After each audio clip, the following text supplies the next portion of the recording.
Kwa nini unabadilisha kanuni za mchezo uwanjani wa wachezaji walishaingia?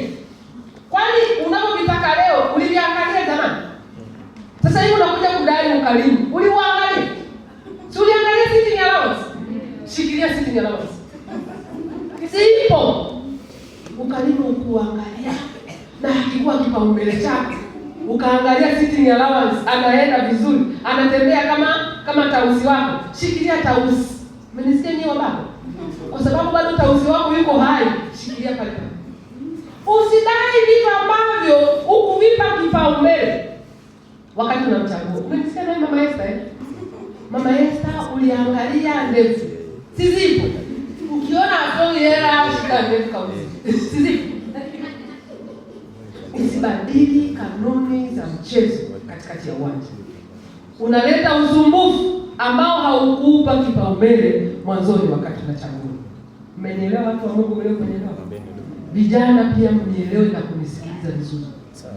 Kile ambacho unakipa kipaumbele leo, hakikisha ni cha kudumu. Ubia ndio usema mama White hapa. Ubia huu utakao kutoa kwenye kanuni. Kuna wengine wanavutiwa tu na sauti. Ameenda kwaya fulani kuimba miuji SJ kwaya mnaoimba vizuri hapa nimewasikia leo. Akasikia sauti ya kwanza, kama Mungu aishivyo, nitamuhimidi.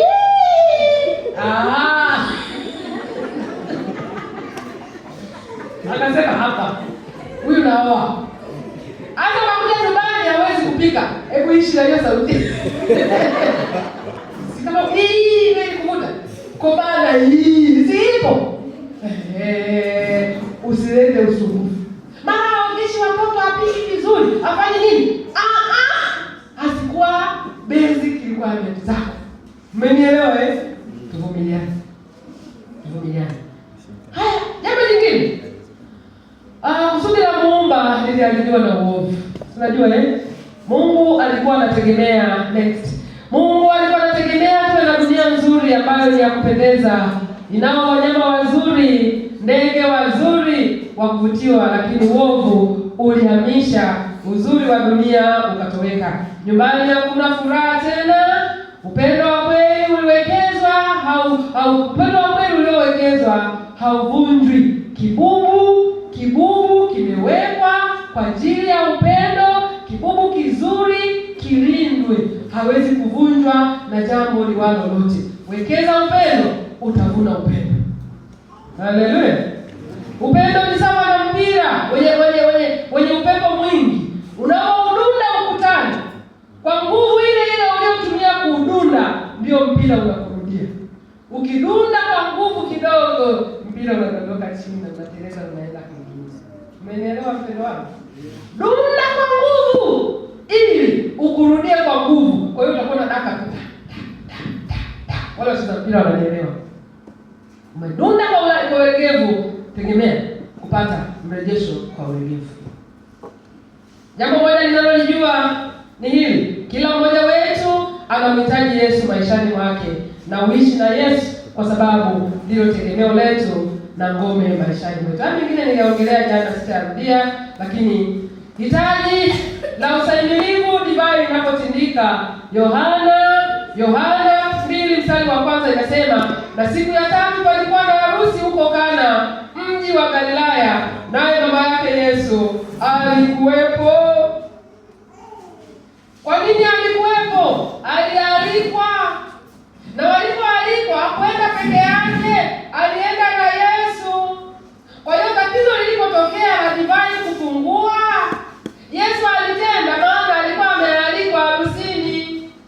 Mianzo ya mahusiano yako, Yesu amealikwa. Kwenye harusi yako, Yesu yupo. Kwenye mianzo ya ndoa yako na ndoa yako ya sasa, Yesu yupo. Kama hakualikwa rafiki, miujiza utatendekaje?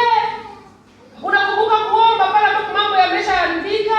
Kumbe ungemwalika mapema, akawa sehemu ya ratiba ya familia, ukawa sehemu ya wageni, akawa sehemu ya wageni wako katika ibada za familia. Pale ambapo divai inakuja kutindika, upendo unakuja kupungua, Yesu huyu ataingilia kati. Mwambie rafiki yako, umesikia? Mwalike leo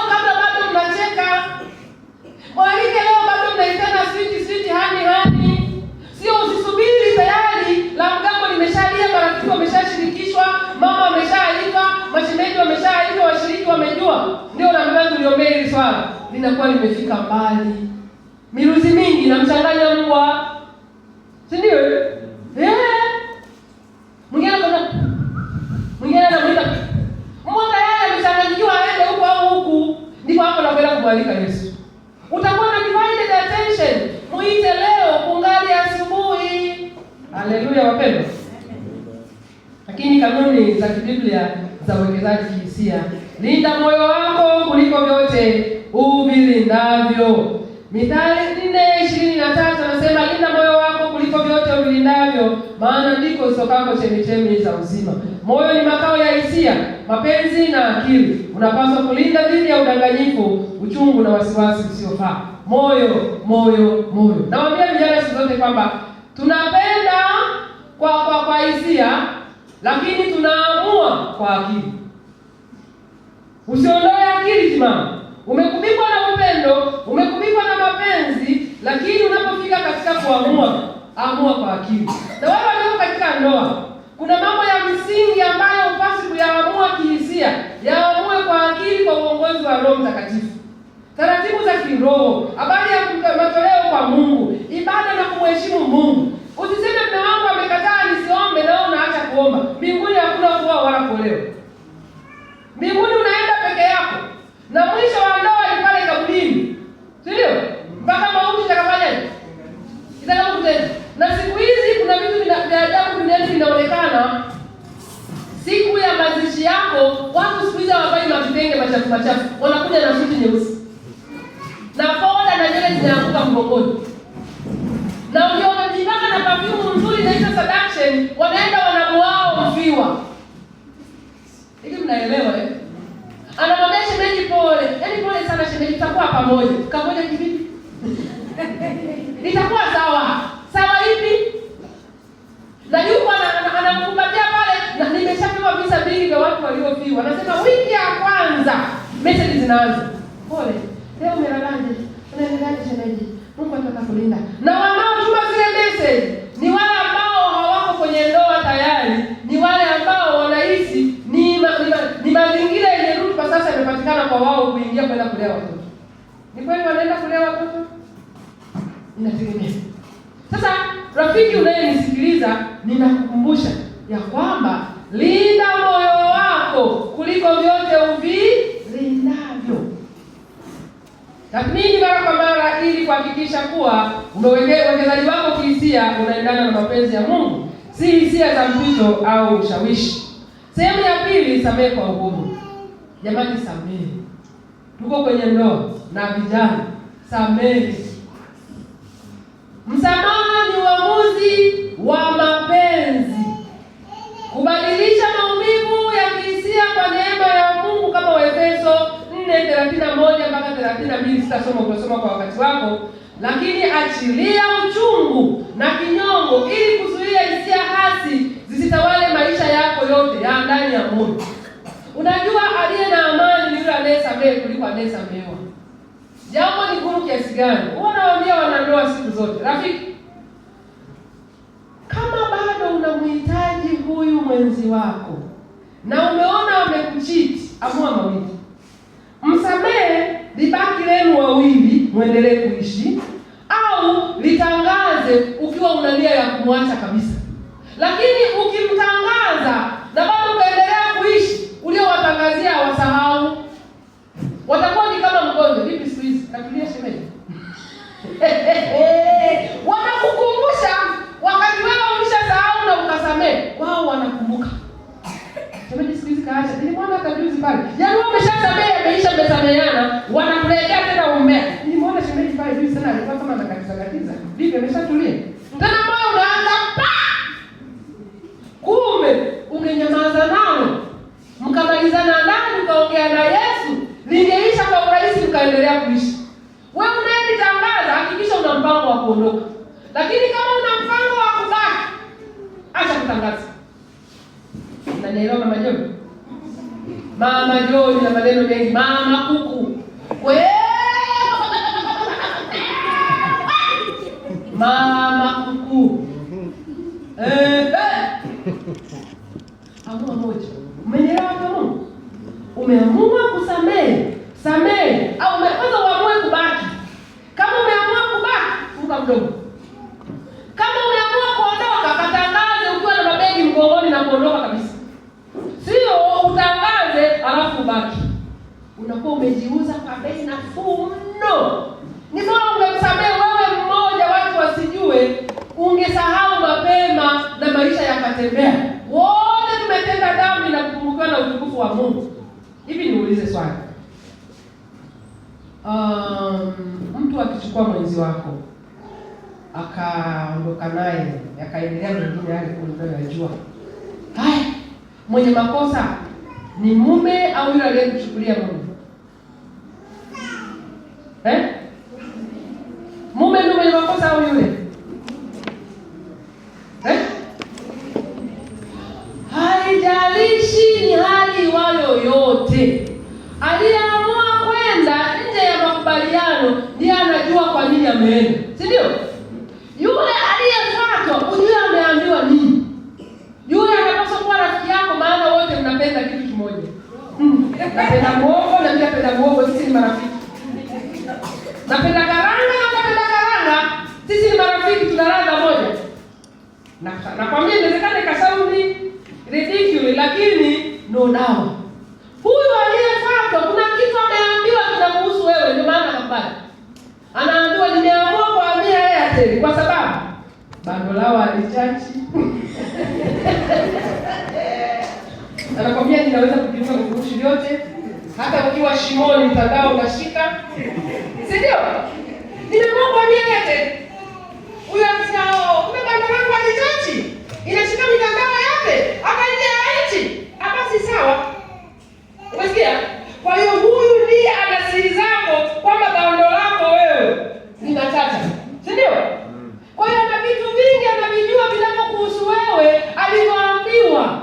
Kaa kutulia. Usimfuate. Shinda jaribu na kumfuata. Yaani ukiweza yule ndio kutengeneza naye urafiki. Biblia inahimiza kuchagua furaha katika hali zote, si kwa sababu maisha ni rahisi, bali kwa sababu ya kumtumainia Mungu katika wema na uweza wake. Wekeza makusudi katika mtazamo wa shukrani. Siku zote unaona mabaya tu. Hauwezi kukuza furaha kwa kutengeneza shukrani. Hebu jaribu kesho utakapoamka asubuhi. Shinda jaribu na kuona mabaya kwa kutengeneza notebook moja ya utakayoipa max 10. Tunaanza. Tumeamka asubuhi, ametandika kitanda nilipokuwa nimeenda kuchemsha maji ya kuoga. Unampa max 10. Baba John, si ndio? Si kila siku waga nakupuka bwana. Anaacha kitanda hivyo kama nyoka au kama amefufuka. Sasa leo hajafufuka. Unaweka max 10. Tandika kitanda. Hatua ya pili, wakati anaenda kazini, aliniaga kanishika mkono akaniambia, "Mama, kwa hiyo tutaonana wakati mwingine." Mke mwingine masomo. Alipofika kazini, aliniuliza kama na mimi nimefika salama, tunaendeleaje hapo nyumbani. Weka masomo. Wakati wa mchana, aliuliza ratiba ikoje, maana kuna ratiba tuliongea jana yake au asubuhi, lakini sasa amefuatilia, naona anajali. Weka masomo. Tunaendelea vizuri Mama John, Haya. Ukimaliza aliwahi kutoka kazini akapita sokoni angalau akabeba matunda. Stress ya chakula cha jioni uliokuwa nayo ameisolve kwa kuleta matunda angalau mezani kwako pamependeza. Weka max 10. Mtoto alipotoka shule alikusaidia angalau kumsimamia homework wakati wewe unahangaika jikoni. Mwekee max 10. Si ni jambo jema hilo? Hapo umeondoa habari zingine, ulipiga simu hazikupokelewa, hizo umeamua kufunga macho usiangalie. Mpaka jioni inapofika ukijulisha matendo mema aliyotenda, utakuta ana 100 ya 100. Jioni sasa umemaliza kula, usiende na manunguniko. Kule labu, unapajua labu laboratory, unapajua laboratory. Laboratory rules. Unazikumbuka kwenye kemia. Unapoenda maabara kule, unaenda kusoma matokeo ya mshindi wako Baba John. Baba John leo umenifurahisha sana. 1. Utandika kitanda. Wow. Busu la kwanza 10%. Unagawa. Mpaka matokeo yako unasoma, mwisho wa matokeo umepata 100 ya 100. Mengine sikuwepo. Sawa? Umeshaelewa. Hivi kweli ukafanya hivyo kwa kurudia rudia, utakumbuka maovu kweli? Utakumbuka maovu kweli? Yaani siku zote ni kunanga. A nagging woman is just like poison. Yaani wewe ni unalalamikia viatu, unalalamikia makambi, unalalamikia kuacha, unalalamikia kusaulika, unalalamikia hela ya kutuma nyumbani, unalalamikia mgonjwa, mara mgongo, mara macho. Wewe mbona unaniona kama macho yanauma? Unalalamikia mtoto, unalalamikia chakula, unalalamikia msa.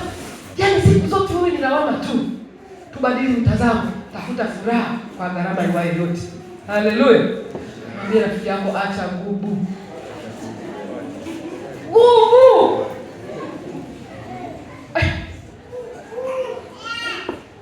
Weka mipaka. Ingawa tumeitwa kupenda, tuna wajibu wa kulinda afya ya kihisia kwa kuweka mipaka. Yesu mara nyingi alijitenga ili kuomba na kupumzika. Punguza muda unaotumia kwa vyanzo vinavyochosha kihisia. Weka kipaumbele kwa muda wa faragha kwa ajili ya kufanya upya kiroho. Muda mrefu unaangalia tamthilia na michezo ya kuigiza ambayo inaonyesha watu wamechitiana. By beholding you become changed. Si ndio? Kwa kutazama unabadilishwa. Wewe wakati wote unatazama vitu vya kutisha. Mipira na michezo ya ngumi yanayozua aggression moyoni. Unaangalia mipira, unaangalia siasa, unaangalia mabishano. Mwisho wa siku Baba John, akili yako inakuwa tayari kwa kupambana. Punguza hayo mambo masaa machache kabla ya kufika nyumbani. Masaa machache kabla ya kulala, ondoa akili kwenye aggression. Msitumie muda wa familia kudiscuss vitu vinavyoleta aggression, vinavyoumiza hisia. Matokeo yake mtakuwa na familia yenye harara. Acha harara. Ongea sauti nzuri. Ukitaka kupunguza harara, tazama usoni mwa mtoto anayenyonyo. Sio watoto nyumbani Mtekenye yule mtoto. Utaona mapengo yake. Akikutazama kutabasamia yale mapengo yake, utashangaa na wewe unafurahi. Unaanza kubusu huku na huku. Akili yako inaanza kujiachia. Usitazame uso wa mtu aliye na hasira, anakuambukiza. Baba akija na hasira zake za kiofisi, mama, tafuta mazingira chanya. Kaa mbali, muache awe sawa. Mpe muda kidogo, mtendee mema. Hata kama amefika chumbani unaona tafuta kaglasi ka juice, katerekeze pale na vikorosho, ondoka. Kanipa juice tena kwa. Katerekeze ndio umekasahau. Sawa? Unakaa ujumbe kako kazuri, kachakula kazuri na ukapenda kimbia haraka andaka na mbona unajua kwa sababu kako na ile hali niliyoiona usoni. Usimuulize, subiri akakwambia yeye mwenyewe. Wakati unawahi kuuliza afu tunahamishiwa hasira. Usiwahi kumuuliza mama kuku. Nyamaza. Kwa hiyo maana mimi nimekosesha mambo ya kazini amekujaje nyumbani hapa. Unaongeza moto. Telekeza mambo mema. Alafu unamwacha yeye mwenyewe. Nasema yaani kwa kweli kule kazini leo nimefungwa sana. Yaani bora hata nimekuja hapa nyumbani nimekutana na wewe. Asante kwa juisi. Alafu wewe ndio unazua tena kwenda kumuuliza, nimekuacha. Kwa nini umemwambia hivyo? Usingewajibu hivyo. Mwenzako kaumia tena unaongeza moto. Wewe ndio umewajibu vibaya, ndio maana hata umekusababisha hapa kesi. Mimi nakwambia kila siku. Majibu yako ya mkato hayo, ona sasa. Huo ni moto. Tumeelewana wapendwa? Tujitahidi sana. Tumia maombi kutekeleza uwajibikaji wa kihisia. Wafilipi 4:6-7 inatushauri kwamba tusihangaike bali tuwasilishe maombi yetu yote kwa Mungu, jambo linaloleta amani inayolinda mioyo na hisia zetu. Elekeza nguvu kihisia katika upendo. Vijana, tawala hisia zako, usitawaliwe nazo. Kijana, hisia si dhambi kwa asili. Maana hata Yesu alikuwa na hisia, na ndio maana kuna fungu linasema Yesu akalia machozi, si ndio? Ukilala akili yako inatulia, unawaza vizuri, unaamua vizuri. Mmewahi kupanda daladala za Dar es Salaam? Makonda wao ni sawa na makonda wetu wa Dodoma. Kwa nini ni wakali vile? Hawalali. Nenda kwa walinzi. Unakuwa unamuuliza inji hapa bado unapita hapa. Anakuuliza na kirungu tu. Ni mwewe yule halali. Kirungu kina uhusiano na mimi, nakuuliza je, kwani una mdomo? Ukilala akili yako inatulia, unawaza vizuri, unaamua vizuri. nini? Watu wasiolala muda wa kutosha ni wewe, sawa na mchao wengine. Tena unakuwa mkali kwa sababu unalala masaa machache. Lala. Niwaambie wadada, ukitaka uwe mrembo jicho, lala usingizi wa kutosha. Ukiongeleshwa tu sawa. Mjicho mzuri unatengenezwa na mtu aliyelala masaa ya kutosha. Achana na vipodozi, wala kuweka maskara, wala kuunganisha kope. Hazina tija kama ulali muda wa kutosha. Niliwahi kusoma makala moja na msimulia Wema Sepetu alipoenda kufanyiwa plastic surgery. Masharti mmoja wapo alilopewa, aliambiwa alale masaa ya kutosha. Ili ile ngozi yake na vile vyote walipomrekebisha vyake, ninasema kwa ujasiri maana nimesoma mahali, vikae vizuri, walimshauri alale muda wa kutosha. Sasa wewe usilala muda wa kutosha, utamaliza vipodozi madukani, utaingia hasara bure. Lala ni moja wapo ya vipodozi. Mama yake una chat kwa bando la hela za yule mume ambaye amekuwekea, alafu umpigii simu yeye. Dikiisha bando limeisha, ulitumia kwa nani? Kuchat. Unaangalia jamani, huyu jamani, hawa wadada akapendeza, huyu kapendeza. Unampekua mpaka saa 8. Unayempekua karara. Alikuwa na mahusiano na Diamond, yule naye amevunjika. Ya makuhusu. La. Weka mipaka. Lala usingizi wa kutosha, kula vizuri. Parachichi usipake kwenye nywele kama unaweka steaming. Parachichi kula hapa, litatokeza kwenye nywele huko ndani kwa ndani. Wewe, eti naenda kununua karoti lotion. Karoti kula hapa. Weka karoti hapa ndani, utakuta mambo yanatokea huko ndani. Sasa hii karoti unaanza kupaka juu ya ngozi wakati ujao. Mama John, unaniangusha. Kula vizuri, acha ubahili. Kula ugali na picha ya samaki, tulipita na wakati. Wewe mpare. Oa. Jamii, hakuna wapare hapa. Acha ubahili, kula.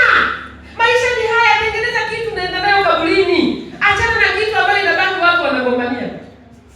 Umejenga nyumba kubwa lakini ndani kuna tembele na ugali wa sema. Ndani na nyumba. Tairi zikali, dirisha kali, mapazia ya Yakobo bei kubwa. Nenda mezani. Udagaa udogo kakati. Na kaugali kasema. Na kawali nusu kijiko. Akapeni matengenezo siku wasili sana.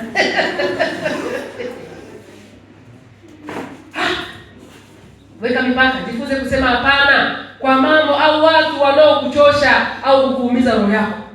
Sema hapana. Wewe unakubali tu kila kitu. Alafu baadaye inaenda kukuletea conflict moyoni.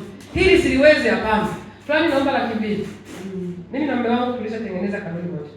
Mtu akija naomba hela na tathmini. Huyu kwa mazoea ulio. Unajua watu tunafahamiana Huyu kweli wanarejesha. Unajipa tu wasiwasi. Nasema 200, labda nikusaidie 1,000. Nyingine katafute. Ndani ya akili yangu na ya mume wangu tumeweka 50-50. Kwa sababu tumempa 1,000, akirudisha sawa, asiporudisha sawa. Inakupa wakati mzuri. Na mtu mwingine hapo na tabia kuja anakuambia, yaani mimi watu wote nimeomba isipokuwa wewe tu ndio kwa kweli nimeona nikimbilio langu. Si kweli. Ni lugha ya muombaji. Tengeneza mazingira ambayo una choose the lesser devil. Unachagua shetani mwepesi. Ili utengeneze maisha ambayo ukimpa mtu kitu, jipe 50-50, atarudisha au asirudishe, bado unabaki na amani. Kuliko kumpa chote kwa msisimko, mwisho wa siku asipokurudishia, unaumia sana. Mpe kile ambacho unajua ninaweza kuvumilia hata asiponirudishia, maisha yatakwenda. Haleluya wapendwa. Jifunze kusema hapana. Utakuja saa 4, ratiba yangu ni ngumu, samahani sitaweza. Jamani, nimekubali tunaanza melalamika sana. Hapana, twende hivyo. Kama haiwezekani. Inawezekana. Na bado moyo wako baki na amani. Haleluya. Mambo yanayokuwezesha kujipenda. Fanya huduma na kutenda mema. Watendee watu mema, wanenee watu mema, wahudumie watu. Watu utakaowatendea mema watakutendea mema pia, na utajisikia vizuri, utakuwa na amani. Ukiwa ni choyo, ni gumu, bahili, ni binafsi, watu watakufahamu na watakusema. Wakikusema ukayasikia, ukajisikia vibaya, kumbe chanzo sio wao, chanzo ni wewe kwa tabia yako ile ya kukosa nini? Wema. Tenda mema, ishi kwa wema, uwe mtu na mwenye utu. Vile kitakusaidia wewe kusema chanya. Ukisikia mtu amekusema chanya, inakutia moyo. Ile hali ya kujichukia na kujipenda inarejea, ukakutenda mema. Lakini jisamehe. Nimesema sana kusamehe. Kubali makosa ya zamani na mapungufu kama sehemu ya ubinadamu, na acha kubeba vinyongo moyoni. Kuna mwaka 2024 tarehe 4 mwezi wa 7, siku ya Jumatano, nilianguka. Sasa ndio ulianguka, kwani mpaka leo umeanguka? Sio umalizane nalo hilo. Utoke mbele uangalie ajayo. Kwa kweli siku ile yule binti wa watu, yule ni mkaka sasa. Yule binti wa watu kwa kweli mpaka alilia. Jamani, mpaka leo inaniuma sana. Aise, nakumbuka inaniuma sana. Wewe utakufa, maisha ni mafupi. Sahau, malizana na Mungu wako. Chapa maisha isonga mbele. Haleluya. Utakumbuka maovu hayo, ni kazi ya shetani kuendelea kukuonyesha makovu ya dhambi. Angalia hapa, angalia hapa, angalia hapa. Jinenee mema, jitendee mema, jisamee. Anza maisha upya kila siku. Haleluya. Kubali uhalisia wako. Eleza mawazo na hisia zako za kweli, na ubaki mwaminifu kwa maadili na matamanio ya kwako. Jiambie ukweli. Mimi ni mwongeaji sana, ninakwaza watu, na hivyo watu wananilalamikia, nimemtukana au nimemdhalilisha. Jiambie kweli, uongeaji wangu kwa kweli mimi unakwaza sana watu. Mungu nisaidie. Nilimkwaza Jeni, kwa kweli ni uongeaji wangu.